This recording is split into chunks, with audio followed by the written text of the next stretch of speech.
আজকে অনেকদিন পর মাদ্রাসা খুলছে। বসের বাচ্চা কাচ্চা দুইজনকে মাদ্রাসায় দিয়ে এসে আমাকে আশা লাগছে হসপিটালে। বড়টা মাদ্রাসায় যায় নাই, যাবে বলছে, আমাকে অনেকক্ষণ নিচে দাঁড়া করে রাখি, পরে বলতেছে না হসপিটালে যাবে। কি না কি হয়েছে আসলে এদের কোনো কিছু ঠিক নেই, হুট করে অসুস্থ, হুট করে ভালো। আর কিছু একটা হইলে, একটা পিঁপড়া কামড়াইলেও তারা হসপিটালে দৌড়াদৌড়ি করে, মানে বাসায় কিছুই হয় না। এখানে এখানে সবকিছু হসপিটালে।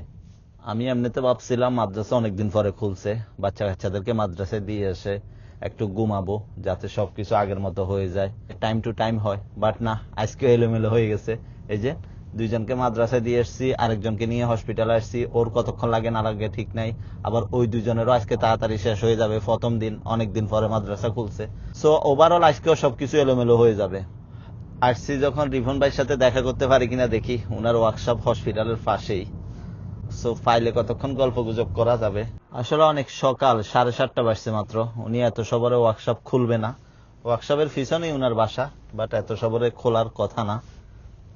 দেখতেছি, আমি দূর থেকে দেখতেছি ওয়ার্কশপ বন্ধ। এই এখনো বন্ধ, তার মানে খুলে নাই।